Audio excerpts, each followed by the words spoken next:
I'm the executive director of a nonprofit called International De-Escalation Association, IDEA. And we help K through 12 schools deal with misbehavior in the classroom, law enforcement, fire, medical services, calm an angry person in 90 seconds or less. And one of the challenges I have is a lot of my contacts they're either cold or they're maybe a little bit warm because I met them at a conference. And it's funny because I got 2 business cards here that have been sitting on my desk for probably 2 months. And I know what I'm going to say. I've listened to you like Bobby, Bobby at the beginning when he has his script down, and I've listened to you. I've honed it. I feel comfortable with my script, but it's picking up the phone is so hard. And I'm wondering, is there something you can suggest on the mindset thing? Because I always find something better to do than picking up the phone and making the calls that make the cash register ring.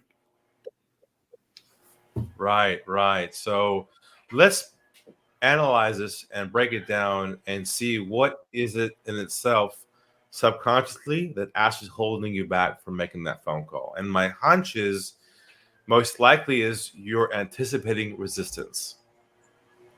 You're anticipating pushback, anticipating rejection, anticipating an unpleasant experience. That's probably why you're hesitant to pick up the phone. Now, that's sort of phase 1, establishing that. Now, the question is, why would you be anticipating that? Most likely because you might be using some languaging, the tonality, the delivery of what you're doing, even with the words by themselves, is somehow triggering a pushback somewhere in the process. And I'd love for you to walk me through what you're saying so I can see if I can make it a little crisper to eliminate all resistance. Because when you make an outbound call like that, you do it our way, there should be 0 resistance. And if there is resistance, then you'd have the tools to know how to diffuse whatever comes your way, which then makes you fearless, where you enjoy grabbing the phone, making the call, talking to people, and it just becomes light and easy for you. So can you walk me through what you're saying on the phone so I can help you with that a little bit? Well, can if it's okay with you, if you'd be open to it, I'd like to jump ahead just a little bit because I can tell you where the resistance came from. And you're absolutely right. It is. I'm anticipating resistance. And where I've gotten the greatest pushback is the training that we provide. Oftentimes they say, "Oh, we've already had that." And so even when I ask them, like what Bobby was saying, are you 100% happy, comfortable with where you're at here? Yeah, we are. We're good. And I feel like I don't have anywhere to go. All right. So what you're doing there is you're being trapped by talking about the solution, by being compared to someone else. And so you're kind of cornered now, having to box your way out of the corner. That's why you feel stuck.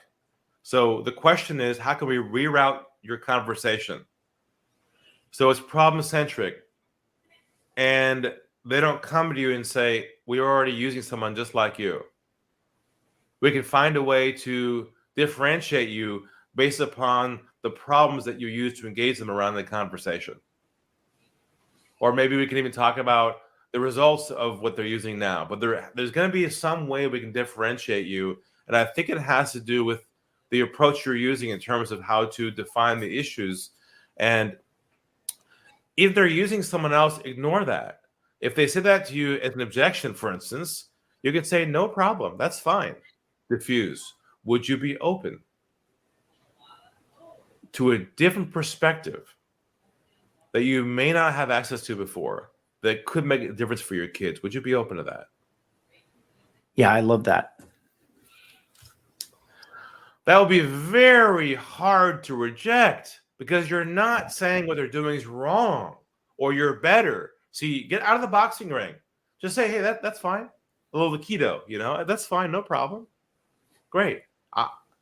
But would you be open to a different way of looking at things that you may be doing now that can make an immediate impact on your kids and the culture of your school. Would you be open to that?